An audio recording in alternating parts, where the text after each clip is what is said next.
I am gaming. I am gaming. I am gaming podcast.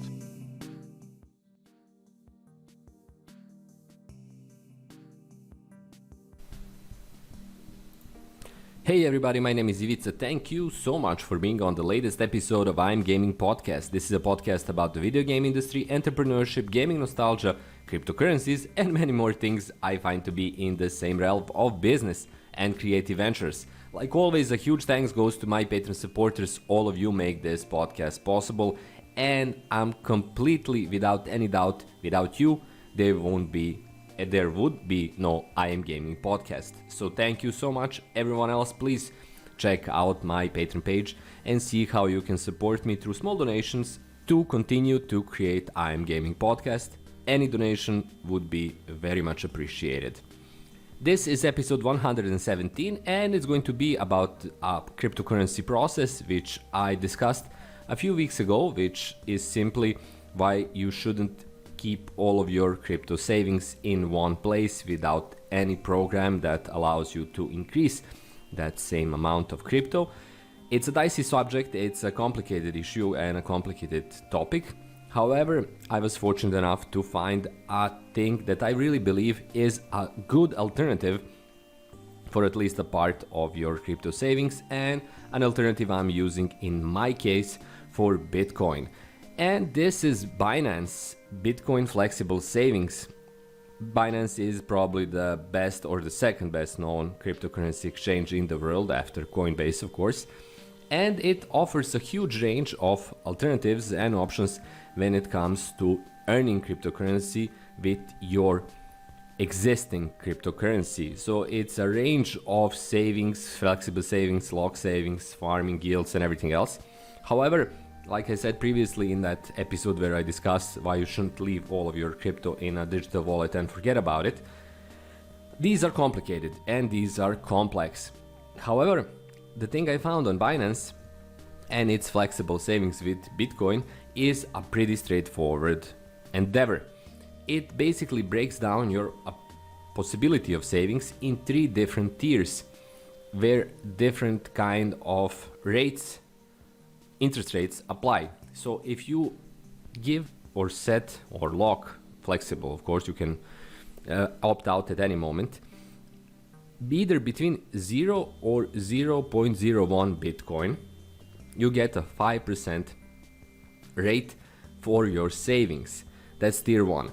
Tier 2 is anywhere between 0.01 and 0.5 Bitcoins, so it's up to a half of Bitcoin. You get 0.8%.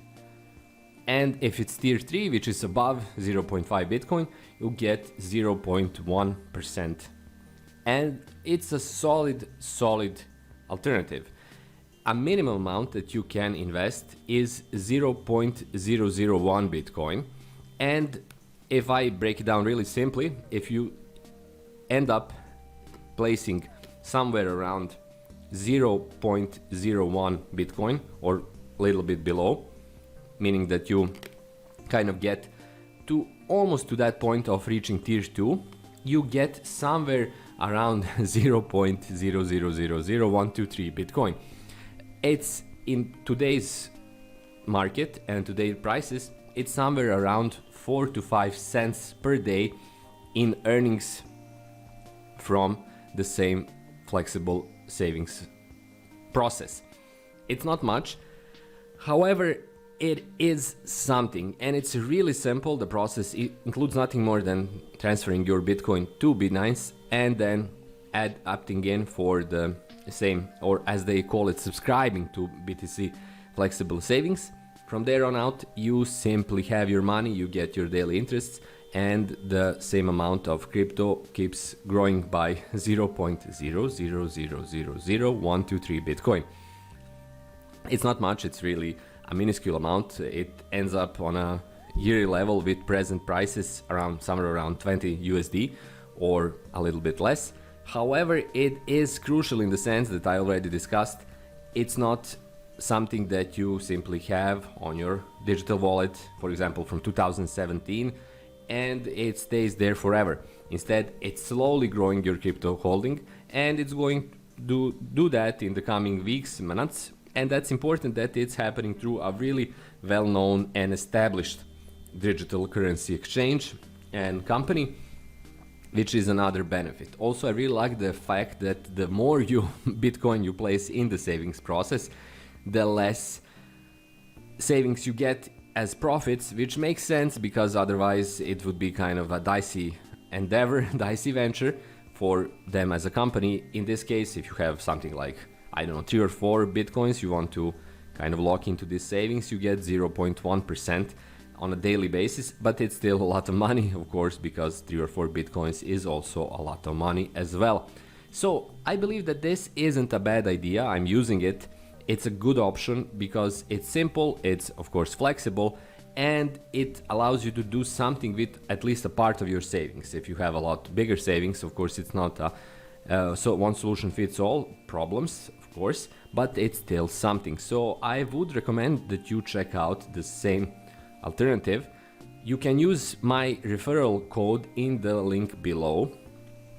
It will allow me to earn something, really a small amount of your profits through every successful trade or spot trading or something like that.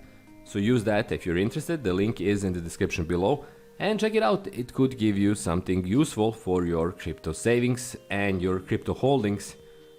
Not to make it a kind of a passive thing, but a passive income stream. It's again small, but still it's allowing your Bitcoin to grow in number. That's all for this episode of I'm Gaming Podcast. Thank you so much for listening. Thank you so much for being here. Hopefully you found it interesting. Hopefully you found it something that is useful if you're into cryptocurrencies, and I believe you are if you're listening and you're here. And of course, thank you so much if you consider subscribing or checking out all of my other I'm Gaming Podcast episodes. They are all on my channel.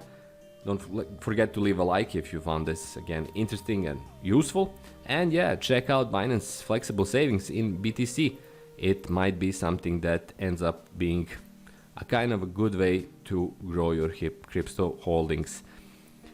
That's all for me. My name is Ivica. Thanks so much for listening. Thanks so much for being here. Have a great day, and I'll see you in exactly 1 week from now. Until then, bye-bye.